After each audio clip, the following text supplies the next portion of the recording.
Hello to everyone. This is Satyam, and you all are mostly welcome to our YouTube channel that is Computer Gyan with Satyam. So, in this video, हम लोग पढ़ने वाले हैं Python operators के types के बारे में।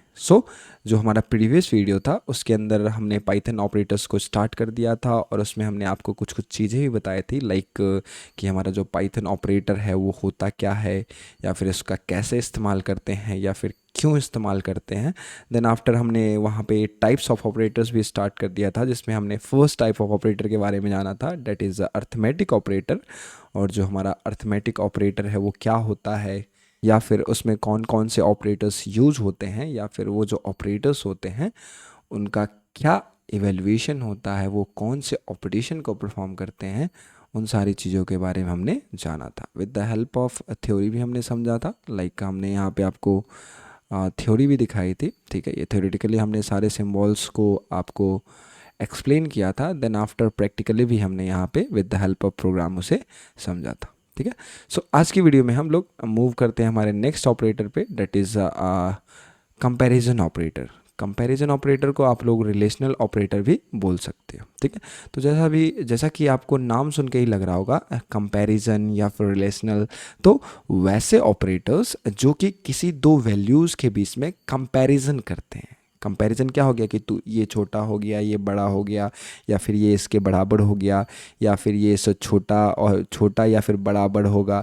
तो इस टाइप का जो चीज़ होता है ना, इस टाइप का जो ऑपरेशन होता है, उस चीज़ को परफॉर्म करने के लिए जो ऑपरेटर्स इस्तेमाल होते हैं उसे हम लोग क्या बुलाते हैं, कंपैरिजन ऑपरेटर्स। तो comparison operators use to compare two values returning true और फॉल्स। ठीक है, तो जो हमारा कंपैरिजन ऑपरेटर होता है वो दो वैल्यूज़ को कंपेयर करने के लिए यूज होता है, और जो इसका आउटपुट होगा, जो कंपैरिजन ऑपरेटर का जो आउटपुट आता है वो क्या आता है, या तो ट्रू आएगा या तो क्या आएगा, फॉल्स आएगा। सिंपल सा कॉन्सेप्ट है, जब कभी भी आप कोई दो वैल्यूज़ के बीच में कंपेयर करोगे या फिर किसी भी चीज़ के बीच में कंपेयर करोगे, या तो वो सही होगा या तो वो गलत होगा। ठीक है, सो दैट इज़ वाई जो हमेशा आउटपुट आपका आएगा वो क्या आएगा, ट्रू और फॉल्स के ही फॉर्म में आएगा, या तो सही होगा या फिर गलत होगा। ठीक है, ना हम इसमें हमारे जो कंपैरिजन ऑपरेटर होते हैं उसमें कौन कौन से ऑपरेटर्स हैं हम उनके बारे में जानते हैं। तो सबसे पहले हमारा है यहाँ पे इक्वल्स टू इक्वल्स टू। ठीक है, तो ये जो डबल इक्वल्स टू का सिंबल दिख रहा है आपको, इसे बोलते हैं equals to operator. That means ये जो है वो बराबर वाले सिचुएशन के लिए यूज होता है। जैसे ए बी के बराबर है तो उसके लिए जो ऑपरेटर इस्तेमाल करेंगे हम, क्या इस्तेमाल करेंगे, इक्वल्स टू का सिंबल। फिर जो नेक्स्ट ऑपरेटर है that is not equals to. Not equals to मतलब हो गया नहीं बराबर है, बराबर नहीं है। ठीक है, तो नॉट इक्वल्स टू का हम इस्तेमाल कब करेंगे, जैसे हमें कोई ऐसा सिचुएशन आ जाए जहाँ पे हमें दो पर्टिकुलर वैल्यूज़ को कंपेयर करना है और उन दोनों के इक्वल को साबित नहीं करना है। दैट मीन्स वो दोनों इक्वल नहीं है, उस चीज़ को रिप्रेजेंट करने के लिए हम लोग नॉट इक्वल्स टू का सिंबल का यूज़ करेंगे। ठीक है, फिर नेक्स्ट है आपका ग्रेटर देन लेस देन, फिर greater than equals to, then less than equals to. ठीक है, तो ये ग्रेटर देन लेस देन भी आप जानते होंगे, या तो बड़ा हो या फिर छोटा हो, इसके लिए आप इसका यूज़ करेंगे। Then greater than equals to मतलब हो गया या तो बड़ा हो या फिर उसके बराबर हो। दोनों में से कोई भी अगर सिचुएशन सही होता है तो वो क्या हो जाएगा, स्टेटमेंट आपका ट्रू हो जाएगा। मतलब बड़ा हो या फिर बराबर हो, दोनों में से कोई एक भी सही है तो पूरा का पूरा जो चीज़ है वो क्या हो जाएगा, सही हो जाएगा। सेम वही सीन यहाँ पे भी है, या तो छोटा हो या फिर उसके बराबर हो, तो दोनों में से अगर कोई एक सिचुएशन सही होता है तो आपका जो पूरा आउटपुट है, जो पूरा आपका स्टेटमेंट है वो क्या आएगा, आपका ट्रू आ जाएगा, या फिर अगर गलत हुआ तो फॉल्स आ जाएगा। ठीक है, तो इस तरीके से आपके सारे के सारे क्या हो जाएंगे, कंपैरिजन ऑपरेटर हो जाएंगे। तो ये सारे के सारे डिफरेंट सिंबल्स हैं जो कि हम इस्तेमाल करते हैं कंपैरिजन ऑपरेशंस को परफॉर्म करने के लिए। नाउ हम इसे प्रैक्टिकली समझते हैं with the help of programs कि हमारे जो कंपैरिजन ऑपरेटर होते हैं वो किस तरीके से काम करते हैं। ठीक है, तो यहाँ पे भी हमने सिंपली क्या कर लिया है कि हमने दो वेरिएबल्स लिए हैं, that is a equals to 4 and b equals to 6। ठीक है, ए और बी नाम का वेरिएबल लिया जिसके अंदर 4 और 6 को क्या करा दिया, स्टोर करा दिया। नाउ हम कुछ और वेरिएबल्स ले रहे हैं और उन वेरिएबल्स के अंदर हम रिलेशनल ऑपरेशंस को परफॉर्म कर रहे हैं बाय यूजिंग रिलेशनल ऑपरेटर। ठीक है, तो सबसे पहला देखो यहाँ पे सी नाम का वेरिएबल लिया है जिसके अंदर मैं ग्रेटर देन सिंबल का यूज़ कर रहा हूँ, जिसमें लिख रहा हूँ मैं A is greater than B, फिर डी में लिखा है मैंने A is less than B, E में लिखा है ए is greater than equals to B, F में लिखा है ए is less than equals to B, फिर जी में लिखा है ए is not equals to B, और एच में लिखा है ए इज़ इक्वल्स टू बी। ठीक है, तो ये मैंने यहाँ पे डिफरेंट टाइप्स ऑफ ऑपरेटर्स का इस्तेमाल कर लिया है, जो कि आपके क्या है, सारे के सारे कंपैरिजन ऑपरेटर है। ठीक है, या फिर रिलेशनल ऑपरेटर। नाउ हम इसे क्या करते हैं, सबसे पहले से कंट्रोल सेव एंड रन ही कर लेते हैं। ठीक है, रन करके ही देखते हैं कि इसका आउटपुट क्या आएगा, फिर रन आउटपुट के अकॉर्डिंग हम कंपेयर करेंगे कि जो हमारा ऑपरेटर था उसके अकॉर्डिंग हमारा आउटपुट आ रहा है कि नहीं आ रहा। ठीक है, तो इसे हम क्या कर लेते हैं, रन कर लेते हैं। ठीक है, तो जैसे ही हम यहाँ रन कराएंगे तो आपको देखोगे यहाँ पे जितने भी आपके आउटपुट हैं वो सारे के सारे किस फॉर्म में आ रहे हैं, ट्रू फॉल्स के फॉर्म में आ रहे हैं। तो जैसा कि मैंने आपको बताया था, ठीक है, कि जो रिलेशनल ऑपरेटर होगा वो आपको आउटपुट किस फॉर्म में देगा, ट्रू या फॉल्स के फॉर्म में ही देगा। तो दैट इज़ वाई यहाँ पे जितने भी आपके पास आउटपुट आए वो सारे के सारे किस में आए हैं, या तो ट्रू में है या तो फिर फॉल्स में है। उसके अलावा आपके पास कोई दूसरा चीज़ यहाँ पे नहीं दिख रहा है।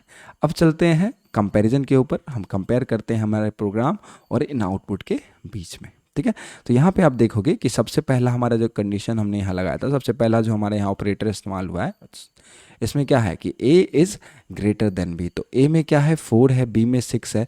तो a 4 जो है वो 6 से बड़ा है क्या, नहीं है, ऑब्वियस सी बात नहीं है। तो जब हम प्रिंट सी करेंगे तो सी के अंदर ये ऑपरेशन हो रहा है, तो यहाँ पे क्या आ जाएगा, फॉल्स आ जाएगा। मतलब ये जो चीज़ हम बोलना चाह रहे हैं कि a is greater then b, हम ये जो कंपैरिजन कर रहे हैं वो क्या है, गलत है, क्योंकि a b से बड़ा नहीं है।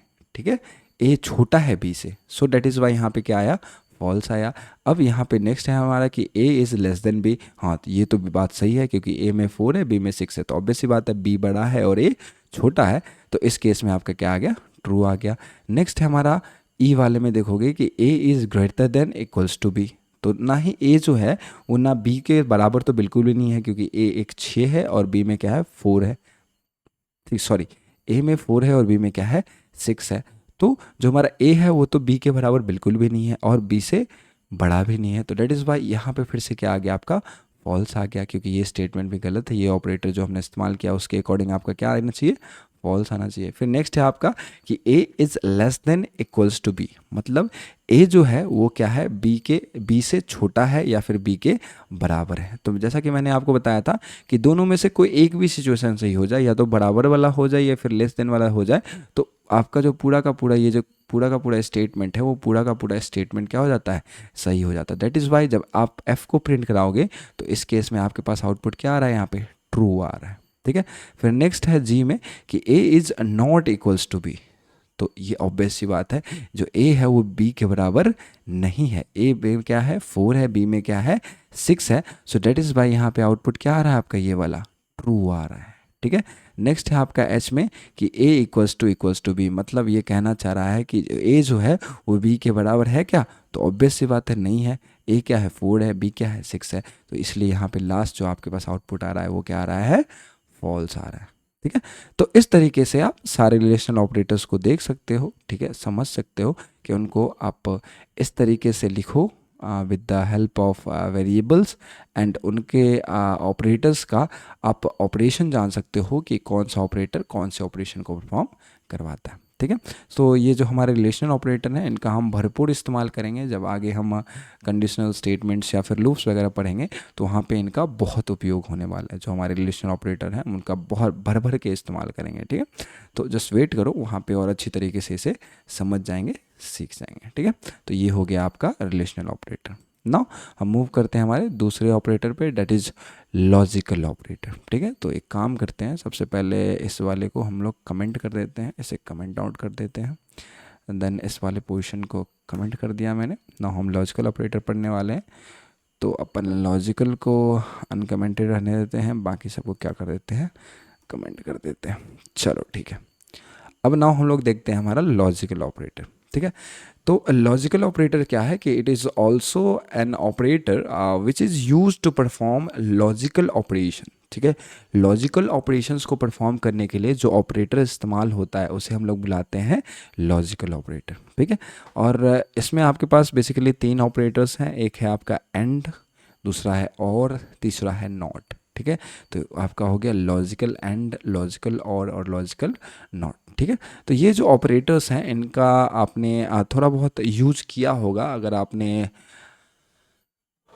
डिजिटल इलेक्ट्रॉनिक्स सब्जेक्ट पढ़ा होगा जिसके अंदर आपको गेट्स पढ़ना है, ठीक है। तो ये आपके एंड गेट, और गेट और नॉट गेट, ये सारे सेम टू सेम वैसे ही है जैसे वहाँ पे आपके वर्क करते हैं, ठीक है। तो यहाँ पे भी एंड का सेम फंक्शन है, और का सेम फंक्शन है, और नॉट का भी क्या है, सेम ही फंक्शन है, ठीक है। तो जैसे एंड ऑपरेटर होता है आपका, ठीक है। तो एंड ऑपरेटर क्या करता है कि एंड ऑपरेटर का एक प्रॉपर्टी होता है जिसके अकॉर्डिंग एंड ऑपरेटर आपको आउटपुट में ट्रू तभी देगा जब इसके सारे इनपुट्स क्या हो जाएंगे, ट्रू हो जाएंगे, ठीक है। बट और ऑपरेटर जो होता है आपका, और का क्या काम होता है, और क्या काम करता है कि जो आप इनपुट दे रहे हैं, इसे सारे इनपुट में से अगर एक भी इनपुट आपका ट्रू हो जाएगा तो इस केस में और ऑपरेटर जो है वो आउटपुट आपको ट्रू ही देगा। बट एंड ऑपरेटर वैसा नहीं करता। एंड ऑपरेटर सिर्फ और सिर्फ तभी ट्रू देता है जब सारे के सारे इनपुट क्या हो, ट्रू हो। और जो आपका लास्ट है नॉट, वो क्या करता है, नॉट जो ऑपरेटर होता है वो किसी वैल्यू को रिवर्स कर देता है, इन्वर्स कर देता है। मतलब आपका ट्रू है तो उसे फॉल्स कर देगा, फॉल्स है तो उसे क्या कर देगा, ट्रू कर देगा, ठीक है। तो यही होता है आपका लॉजिकल ऑपरेटर, ठीक है। तो और लॉजिकल ऑपरेटर्स का हम इस्तेमाल बेसिकली करते हैं लॉजिकल ऑपरेशंस को परफॉर्म करने के लिए। So logical operators use to combine conditional statements, और इन ऑपरेटर्स का हम इस्तेमाल करते हैं कंडीशनल स्टेटमेंट्स के अंदर भी। जब हम आगे कंडीशनल स्टेटमेंट पढ़ेंगे तो वहाँ पे इन ऑपरेटर्स का इस्तेमाल भी होगा, ठीक है। तो कंडीशनल स्टेटमेंट्स के स्टेटमेंट्स को भी कंबाइन करने के लिए हम इन ऑपरेटर्स का इस्तेमाल करते हैं पाइथन प्रोग्रामिंग के अंदर। अब प्रैक्टिकली समझते हैं कि ये जो हमारे ऑपरेटर्स हैं वो क्या हैं, और इनको हम किस तरीके से यूज़ करेंगे या फिर किस तरीके से इनका इस्तेमाल करेंगे पाइथन प्रोग्राम के अंदर। तो सिंपली मैंने यहाँ पे क्या किया है कि ए और बी नाम का दो वेरिएबल लिया है, और इन दो वेरिएबल्स के अंदर हमने दो चीज़ें स्टोर करा के रखी हैं। एक है आपका ट्रू, दूसरा है फॉल्स, ठीक है। ये जो ट्रू और फॉल्स है ना, ये इसको हम लोग बोलते हैं बूलियन डाटा टाइप, ठीक है। अब ये बूलियन डाटा टाइप क्या होता है, ये ट्रू फॉल्स क्या होता है, ये हम आगे समझेंगे जब हम डाटा टाइप्स को पढ़ रहे होंगे, ठीक है। तो अब इसके अंदर आप देखोगे कि हमने दो वेरिएबल्स दिया है ए और बी नाम का, ठीक है। और इन वेरिएबल्स के मदद से हम लोग कुछ ऑपरेशन परफॉर्म करा रहे हैं with the help of logical operators. तो सबसे पहला हमने सी नाम के वेरिएबल में क्या करा लिया है, ए एंड बी। ये एंड जो आपको बीच में दिख रहा है ये आपका है लॉजिकल ऑपरेटर, ठीक है। फिर डी नाम में देखोगे, डी नाम के वेरिएबल में देखोगे ए और बी हमने कराया, डेट मीन्स ए और बी के बीच में और ऑपरेटर का इस्तेमाल किया है। फिर ई में देखोगे हमने नॉट ए लिखा है, और एफ में हमने लिखा है नॉट बी। तो नॉट ऑपरेटर है वो सिंगल इनपुट लेता है, ठीक है। नॉट ऑपरेटर है वो क्या लेता है, सिंगल इनपुट लेता है। बट आपका एंड और ऑर जो है वो दो लेगा, मिनिमम तो दो लेगा। अब मैक्सिमम वो 2 3 4 जितना भी चाहे आप दे सकते हो, बट मिनिमम वो दो लेगा ही लेगा। बट जो आपका नॉट ऑपरेटर है वो मिनिमम मैक्सिमम दोनों क्या है, एक ही लेगा, एक से ज़्यादा नहीं लेगा और ना ही एक से कम लेगा, ठीक है। तो इस तरीके से आप इन ऑपरेटर्स का इस्तेमाल कर सकते हो। अब इसे हम सिंपली क्या करते हैं, रन कराते हैं। रन करने के बाद आउटपुट देखते हैं एंड देन कंपेयर करेंगे, ठीक है। तो इसे हम अगर रन कराते हैं तो रन करने के बाद आपका कुछ इस प्रकार से आउटपुट आएगा। अब आउटपुट को हम लोग क्या कर लेते हैं, छोटा कर लेते हैं, देन कंपेयर करते हैं, ठीक है। तो जैसा कि मैंने बताया था कि जो आपका लॉजिकल एंड ऑपरेटर होता है, ठीक है, इसका काम क्या होता है, इसका प्रॉपर्टी है कि ये आउटपुट में आपको ट्रू तभी देगा जब इसके सारे इनपुट्स क्या हों, ट्रू हो। तो सबसे पहला कंडीशन क्या है, सबसे पहला कोड क्या था हमारा कि ए एंड बी, ठीक है। तो ए और बी के बीच में क्या है, एंड ऑपरेटर है। ए का वैल्यू है ट्रू, बी का वैल्यू है फॉल्स, मतलब एक ट्रू है दूसरा फॉल्स है। तो क्या हुआ, एंड ऑपरेटर क्या बोलता है कि दोनों के दोनों ट्रू होंगे तभी आउटपुट ट्रू होगा। सो डेट इज़ वाई यहाँ पे आपका जो आउटपुट आ रहा है वो क्या आ रहा है, फॉल्स आ रहा है, क्योंकि एक ट्रू है दूसरा क्या है, फॉल्स। ना दूसरा में देखोगे कि ए और बी है, तो ए में क्या है, ट्रू है, बी में क्या है, फॉल्स है। बट यहाँ पे कौन सा ऑपरेटर है, और ऑपरेटर है। और ऑपरेटर के अकॉर्डिंग क्या होता है, और ऑपरेटर बोलता है कि हमें जितना चाहे इनपुट दे दो, और हर जितना इनपुट देना है दे दो, कोई दिक्कत वाली बात नहीं है। बट उन सभी इनपुट में से एटलीस्ट एक इनपुट अगर ट्रू होगा तभी जाके हम पूरा का पूरा आउटपुट क्या देंगे, ट्रू देंगे। तो यहाँ पे देखोगे कि आपका ए जो है वो ट्रू हो चुका है। सो डेट इज़ वाई यहाँ पे आउटपुट में भी क्या आ रहा है, आपका ट्रू आ रहा है, ठीक है। नेक्स्ट है हमारा नॉट ए और फिर है नॉट बी। तो जैसा कि हमने बताया कि जो नॉट ऑपरेटर होता है वो वैल्यू को इन्वर्स कर देता है। तो अगर ए में क्या है, ए में देखोगे ट्रू है, तो नॉट ए लगाते ही वो क्या हो गया, फॉल्स हो गया। ये क्या हो गया, फॉल्स हो गया। और बी में क्या है, फॉल्स है, तो नॉट बी लगाते ही हमारा जो बी क्या हो गया, ट्रू हो गया। तो जो आपके नॉट ऑपरेटर हैं वो वैल्यू उसको क्या करते हैं, इन्वर्स कर देते हैं, उल्टा कर देते हैं। अगर ट्रू है तो फॉल्स कर देंगे, फॉल्स है तो ट्रू कर देंगे। ठीक है, तो कुछ इस तरीके से हमारा लॉजिकल ऑपरेटर जो है वो काम करता है, और कुछ इस तरीके से हम लॉजिकल ऑपरेटर्स का इस्तेमाल कर सकते हैं अपने पाइथन प्रोग्राम के अंदर। ठीक है, नाउ हम लोग नेक्स्ट ऑपरेटर पे मूव करते हैं, जो कि हमारा है आपका असाइनमेंट ऑपरेटर्स। तो असाइनमेंट ऑपरेटर के बारे में समझते हैं। यहाँ पे हमने कुछ और एग्जांपल्स में मेंशन किए हैं, लाइक हमने वैल्यूज़ को चेंज कर दिया है। हमने पहले वाले केस में ए इक्वल्स टू आपका लिया है ट्रू फॉल्स, फिर दूसरे में लिया है A equals to false, B equals to true. तो इस तरीके से आप मल्टीपल वैल्यूज़ को चेंज करके भी आप अपने अकॉर्डिंग ऑपरेटर्स को टेस्ट कर सकते हो। सो आप लोग इसको ट्राई कीजिएगा खुद से करने का, ठीक है, और इसको समझने का। ठीक है, जितना खुद से ट्राई कीजिएगा उतना बेटर अंडरस्टैंडिंग आपके अंदर डेवलप होगी। ठीक है, तो इसे हम स्किप करते हैं और सीधा मूव करते हैं हमारे नेक्स्ट ऑपरेटर पे, डेट इज़ असाइनमेंट ऑपरेटर। ठीक है, तो असाइनमेंट ऑपरेटर क्या होता है उसे समझते हैं। तो उससे समझने के लिए सबसे पहले हम अपने थ्योरी पार्ट में चलते हैं और यहाँ समझते हैं। ठीक है, तो जो हमारा असाइनमेंट ऑपरेटर होता है बेसिकली उसका हम इस्तेमाल करते हैं वैल्यूज़ को असाइन करने के लिए। So assignment operators are the symbols which are use to assign values to variables. So variables के अंदर जो वैल्यूज असाइन करते हैं उसके लिए जो ऑपरेटर्स का यूज होता है उसी को हम लोग क्या बुलाते हैं, असाइनमेंट ऑपरेटर बुलाते हैं। असाइनमेंट ऑपरेटर के बारे में मैंने आपको पहले भी बताया था जब आप वेरिएबल्स पढ़ रहे थे उस टाइम। ठीक है, तो हम असाइनमेंट ऑपरेटर को समझते हैं। तो असाइनमेंट ऑपरेटर क्या होता है, जब कभी भी आप किसी वेरिएबल को क्रिएट करते हैं एंड वेरिएबल को क्रिएट करने के बाद उसमें अगर कुछ वैल्यू असाइन करना हो तो उसके लिए जो ऑपरेटर इस्तेमाल करते हैं उसे हम लोग क्या बुलाते हैं, असाइनमेंट ऑपरेटर। फॉर एग्जांपल यहाँ पे देखोगे कि x नाम का एक वेरिएबल है। ठीक है, तो x नाम के वेरिएबल के अंदर हम ये 50 को असाइन करना चाहते हैं। तो इसके लिए जो इस ऑपरेटर इस्तेमाल हो रहा है that is equals to symbol, इसी को हम लोग क्या बुलाते हैं, असाइनमेंट ऑपरेटर। ठीक है, अब असाइनमेंट ऑपरेटर में ही उसका एक को वर्जन बोल सकते हो या फिर एक छोटा भाई टाइप में बोल सकते हो आप, that is augmented assignment operator. ठीक है, एक होता है ऑगमेंटेड असाइनमेंट ऑपरेटर। अब ये ऑपरेटर क्या होता है, तो ये कंबाइंड असाइनमेंट ऑपरेटर होता है जिसमें दो डिफरेंट ऑपरेटर्स कंबाइन है। एक ऑपरेटर हो गया आपका अर्थमेटिक वाला और दूसरा आपका हो गया असाइनमेंट। तो यहाँ पे देखोगे प्लस इक्वल्स टू है, माइनस इक्वल्स टू है, मल्टीप्लिकेशन इक्वल्स टू है, डिवीजन इक्वल्स टू है, मॉडुलस इक्वल्स टू है एंड एक्सपोनेंट इक्वल्स टू है। ठीक है, तो यहाँ पे सारे के सारे क्या हैं, आपके अर्थमेटिक ऑपरेटर्स हैं और उसके बाद आपका क्या है यहाँ पे सारा का सारा असाइनमेंट ऑपरेटर। तो इन कॉम्बिनेशंस को हम लोग क्या बुलाते हैं, ऑगमेंटेड असाइनमेंट ऑपरेटर। ठीक है, अब इन ऑपरेटर्स को हम प्रैक्टिकली समझते हैं और जानने की कोशिश करते हैं कि ये ऑपरेटर्स किस तरीके से काम करते हैं और इनका आउटपुट वगैरह किस तरीके से आता है। ठीक है, तो सबसे पहला यहाँ पे एग्जाम्पल है कि x equals to 50 print x, मतलब x के अंदर हम 50 को असाइन कर रहे हैं with the using of assignment operator. ठीक है, तो आप जैसे ही प्रिंट एक्स करोगे तो आपके पास आउटपुट में क्या आ जाएगा, आउटपुट में 50 आ जाएगा, ऑब्वियस सी बात। ठीक है, नेक्स्ट हमारे पास दूसरा एग्जाम्पल है that is a equals to 10 b equals to 2। तो अब यहाँ पे क्या यूज़ हो रहा है, a plus equals to b. तो ये प्लस इक्वल्स टू क्या है, एक ऑगमेंटेड असाइनमेंट ऑपरेटर है ये वाला। ठीक है, जिसमें प्लस और इक्वल्स टू सिंबल दोनों इस्तेमाल हो रहा है। तो ये जो पूरा का पूरा स्टेटमेंट है ना, ये a plus equals to b, ठीक है, इसका मतलब कुछ ये होता है। मैंने यहाँ पे कमेंट की मदद से इस स्टेटमेंट को लिखा है। इसका मतलब हो जाएगा आपका a equals to a plus b. मतलब अगर आप इस तरीके से किसी भी स्टेटमेंट को लिखते हो तो उसका जो एक्चुअल मीनिंग होता है वो कुछ इस तरीके से होता है, that is a equals to a plus b. तो a के अंदर क्या करना है, हमें ओवरराइटिंग करना है, ओवरराइट करना है वैल्यूज़ को। ठीक है, ए के अंदर ही हम ए के अंदर कुछ ओवरराइट कर रहे हैं। तो उस चीज़ को करने के लिए हम जिस ऑपरेटर का इस्तेमाल करते हैं उसे हम लोग बोलते हैं ऑगमेंटेड असाइनमेंट ऑपरेटर।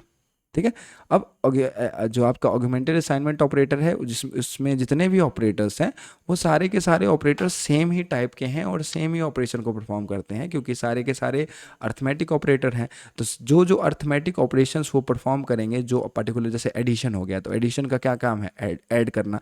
तो आपका ऐड इक्वल्स टू है तो इसका मतलब ऐड करना है और असाइन करना है। अगर माइनस इक्वल्स टू है तो क्या है, सब्सट्रैक्ट करना है फिर असाइन करना है।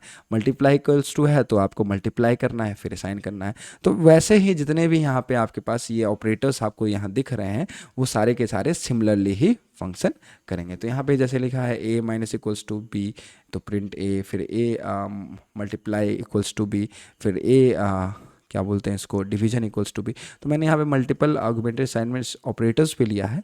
अब इसे हम रन करते हैं, ठीक है। रन करने के बाद हम इसे समझते हैं कि हमारा आउटपुट किस तरीके से आया है और किस तरीके से हमारा आर्गुमेंटेड असाइनमेंट ऑपरेटर काम करता है। तो सबसे पहले आपका पहला प्रिंट x हुआ, x के अंदर 50 था, तो यहाँ पे आउटपुट क्या आ गया, 50 आ गया। अब यहाँ पे प्रिंट किया हमने प्रिंट a, ठीक है। तो a के अंदर हमने वैल्यू क्या कर रहे हैं, देखो यहाँ दूसरा जो प्रोग्राम है इसके अंदर a इक्वल्स टू 10 है, b इक्वल्स टू 2 है।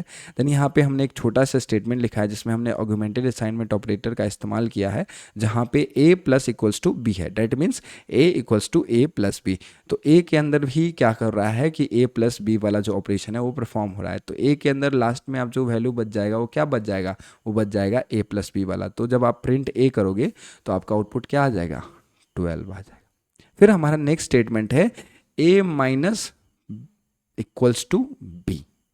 तो इसका मतलब हो गया कि a equals to a minus b, ठीक है। तो इसका क्या हो जाएगा, a में अभी क्या स्टोर था आपका, लास्ट जो a में वैल्यू स्टोर था वो था 12, ठीक है। तो a में वैल्यू था 12 और b का वैल्यू क्या है 2, तो 12 माइनस 2 क्या हो जाएगा, यहाँ पे 10 हो जाएगा। तो आउटपुट क्या आ गया, 10 आ गया। नाउ नेक्स्ट है हमारा a multiply equals to b, ठीक है। तो a में वैल्यू फिर से हमारा क्या हो गया, 10 हो गया, ठीक है। तो 10 इंटू 2, 10 इंटू 2 कितना हो गया, 20 हो गया। तो दैट इज वाई आपका आउटपुट क्या आ रहा है, यहाँ पे 20 आ रहा है। नाउ नेक्स्ट है हमारा a divided equals to b, that means a equals to a divided by b। अब a में वैल्यू क्या है आपका 20 है, b का वैल्यू क्या है 2 है, तो 20 डिवाइडेड बाई 2 कितना होगा, 10 होगा। तो इसलिए आपका आउटपुट यहाँ पे क्या आ गया, 10 आ गया, ठीक है। तो इस तरीके से आप जितने भी असाइनमेंट ऑपरेटर्स हैं या फिर जितने भी ऑगमेंटेड असाइनमेंट ऑपरेटर्स हैं उनका इस्तेमाल कर सकते हैं पाइथन प्रोग्रामिंग के अंदर, ठीक है। सो आज की वीडियो में हमने जितने भी आपके ऑपरेटर्स थे उन्हें कवर अप कर दिया है। जो भी ऑपरेटर्स आपको पढ़ने थे पाइथन प्रोग्रामिंग के अंदर उसे हमने थ्योरेटिकली प्रैक्टिकली हर एक तरीके से आपको समझा दिया, ठीक है। अगर किसी को कोई प्रॉब्लम होती है तो आप हमारे कमेंट सेक्शन में उस चीज़ को लिख सकते हैं, ठीक है। और हम आपके जो भी प्रॉब्लम्स हैं उन्हें आपको सॉल्व करने का या फिर उनको रिस्पॉन्स देने का कोशिश ज़रूर करेंगे, ठीक है। सो आज के लिए बस इतना ही। Thank you so much for watching this video and do like share and subscribe. Okay, thank you so much.